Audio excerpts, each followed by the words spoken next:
నేను మీకు ఒక సీన్ చూపిస్తా చూడండి. తెలివేది అతనికి మీ సుడివేది, అతనికి మీ కళయేది. చూసారుగా, ఇంకొకసారి చూడండి. మించుట వానికి తెలియను, తిరోగమించుట తమకు తెలియను.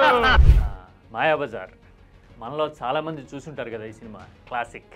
ఉత్తర కుమారుడికి చుట్టూ ఇలాంటి భజన బృందాలు చేరి ఇలా అంటూ ఉంటాయి, అతడికి మీ తెలివేది, అతడికి మీ చొరవేది అని. అంటే నువ్వు వీరుడివి, శూరుడివి, ఎరగదీస్తావు, పొడుస్తావు అని నిరంతరం పురెక్కిస్తూ ఉంటారు. ఏం చేస్తాడు, అతని కెపాసిటీ ఏంటి అనే విషయం కూడా మర్చిపోయి వీళ్ళ పొగడ్తల్లో పడి కొట్టుకుపోతూ ఉంటాడు. వీళ్ళకి ఇబ్బడి ముబ్బడిగా కానుకలు ఇస్తూ ఉంటాడు. పొగడ్తలు వినడానికి అంత సమ్మగా ఉంటాయి, వినిపించే వాళ్ళకి కమ్మటి ఫలితాలని రాబడుతూ ఉంటాయి. ఈ పొగడ్తలు ఎంత కొంప ముంచుతాయి.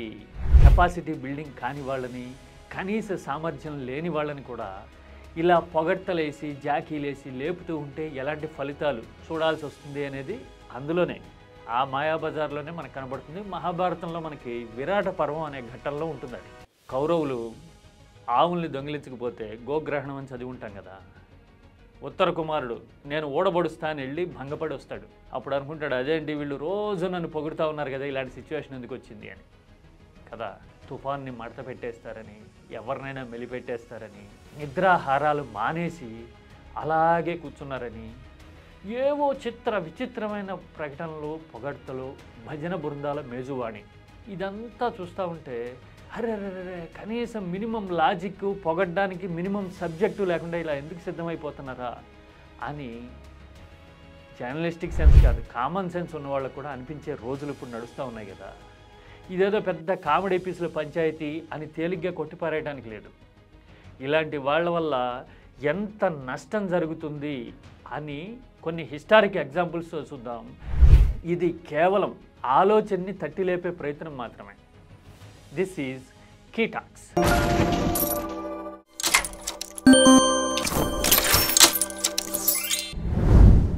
ఊళ్ళలో చిన్నప్పుడు మనం చాలామంది చూసుంటాం, పిట్టల దొరలని వచ్చేవాళ్ళు. ఈ బంగారం ఉంటే కుక్క నాకిందని చెప్పి చెత్త కుప్పలో పడేసేవాడు, కోడి పిల్లలు నోకలాకట అవుతుంది. ఇలా విచిత్రంగా మాట్లాడుతుంటారు. అందులో ఫన్ ఉంటుంది, కామెడీ ఉంటుంది. అది వాళ్ళ బతుకు తెరుగు. చాలా మర్యాదగా తనదైన పందాలో పొట్టబోసుకునే ప్రయత్నం. వాళ్ళని రెస్పెక్ట్తో చూడాలి. ఎందుకంటే ఇప్పుడు ఆధునిక కాలంలో విత్ టెక్నాలజీ అండ్ లైవ్స్ కనిపిస్తున్న పిట్టల దొరలను చూసిన తర్వాత ఆ పిట్టల దొరల మీద గౌరవం ఖచ్చితంగా పెరిగి తీరుతుంది. నిజానికి ఇప్పుడు మనం చూస్తున్నది పిట్టల దొరలు కూడా కాదు, వీళ్ళు పిట్టల రొదలు, దొరలు కాదు. కర్ణ కఠోరమైన పొగడ్తలు, వాస్తవ దూరమైన విన్యాసాలు వీళ్ళు చేస్తూ ఉంటే చూడలేక సచ్చే పరిస్థితి జనానికి వచ్చేసింది.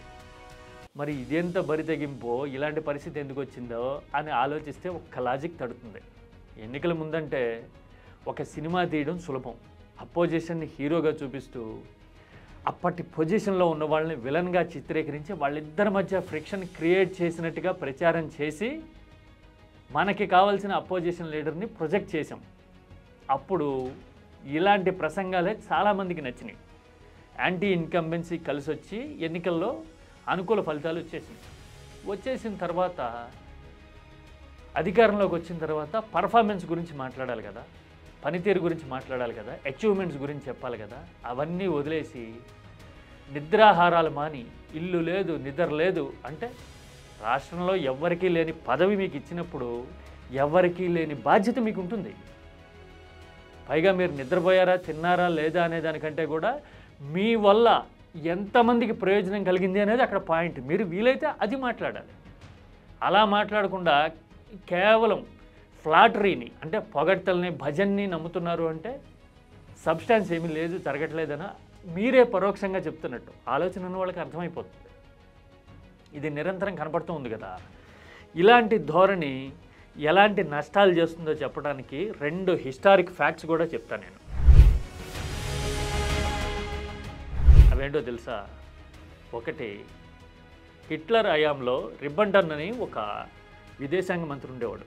చరిత్రలో మనకు కనపడతాడు.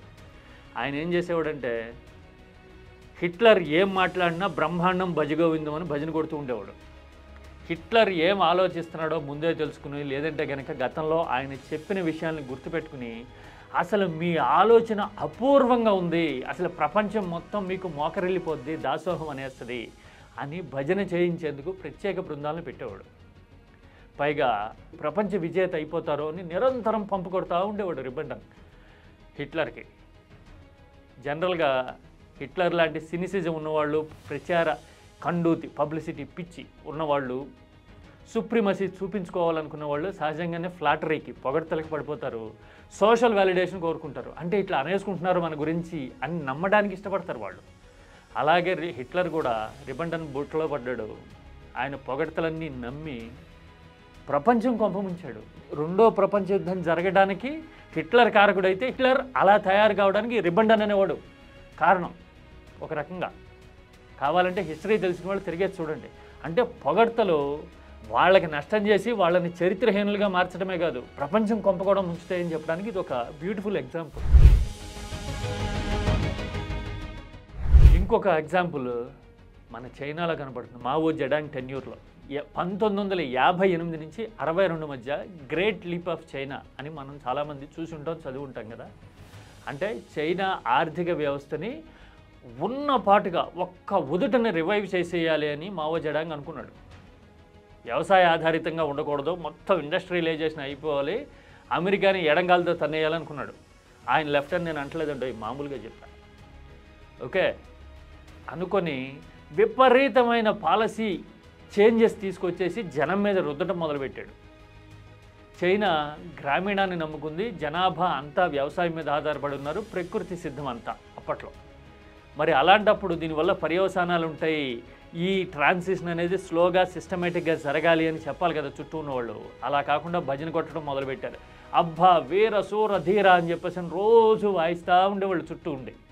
ఎవరన్నా మాట్లాడారనుకోండి, సార్ ఇది ఇట్లా కాదు, వాస్తవాలు తెలియాలి మీకు, దీని ట్రాన్సిషన్ అనేది దశల వారీగా జరగాలి, let us take an example for 10 or 20 years period పెట్టుకుని ఎకానమీని గ్రాడ్యువల్గా స్లోగా సిస్టమేటిక్గా అగ్రికల్చర్ వైపు నుంచి ఇండస్ట్రీ వైపు మళ్లించాలి అని ఎవరన్నా చెప్పారనుకోండి, వాళ్ళ మీద రైటిస్ట్ అనే ముద్ర గుద్దేవాళ్ళు చైనాలో.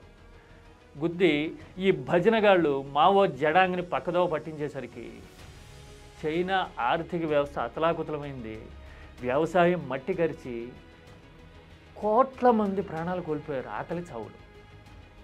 కావాలంటే హిస్టరీ తిరిగేయండి. అంటే భజనగాళ్ళ మావో జెడాంగ్ లాంటివాడు కూడా భజనగాళ్ళ బుట్టలో పడడం వల్ల కోట్ల ప్రాణాలు పోయినాయి చైనాలో. దాదాపు 10 కోట్ల మంది అన్నా నానాయాతన పడి ఉంటారు అని చెప్తుంది హిస్టరీ చూస్తే. అంటే భజనగాళ్ళు ఎలా కొంప ముంచుతారు అని చెప్పడానికి హిట్లర్ ఒక ఎగ్జాంపుల్, మావో జెడాంగ్ ఒక ఎగ్జాంపుల్. ఇప్పుడు ఇలాంటి భజన బృందాలు మన దగ్గర తయారైనాయి. వీడు పాలసీ గురించి మాట్లాడు, పద్ధతి గురించి మాట్లాడు, ఏం జరిగినా కానీ ఎదుటోడికి చుట్టబెడుతూ ఉంటాడు. ఆఖరికి వీళ్ళ కంచంలో రాయి వచ్చినా కానీ ఎదుటోడు రాయిసిరేడని చెప్తారేమో, అట్లా అయిపోయారు ఇప్పుడు. ఇలాంటి వాస్తవ దూరమైన తెలివి లేని నాసిరకం పొగడ్తలు భజనగాళ్ళు తయారవడం వల్ల అసలు వాళ్ళు వాస్తవాలు తెలుసుకోలేక ఈ పొగడ్తల మాయలో బుట్టలో పడడం వల్ల పరిస్థితులు దిగజారిపోయే ప్రమాదం ఎక్కువ ఉంటుంది. ఇదే నిజమని నమ్మేందుకు అవకాశాలు ఎక్కువ ఉంటాయి. ఎలాగో తెలుసా, అధికారం అనేది కళ్ళకి గంతలు కట్టేస్తుంది, వాస్తవాలను చూడనివ్వదు. ఎవరన్నా నిజాలు మాట్లాడడానికి ప్రయత్నించారనుకోండి, వాడు వ్యతిరేకంగా కనపడతాడు. ఎందుకంటే అధికారం మాయ అలాంటిది. దానికి తోడు ఈ భజనగాళ్ళు చేరడం వల్ల, ఈ భజనగాళ్ళు చుట్టూ చేరి అసలు వేరే ఆలోచన రానికపోవడం వల్ల అదే మాయలో పడిపోయి ఉన్నారనుకోండి, దారుణంగా డిజాస్ట్రస్గా దెబ్బతినేందుకు ఎక్కువ అవకాశాలు ఉంటాయి.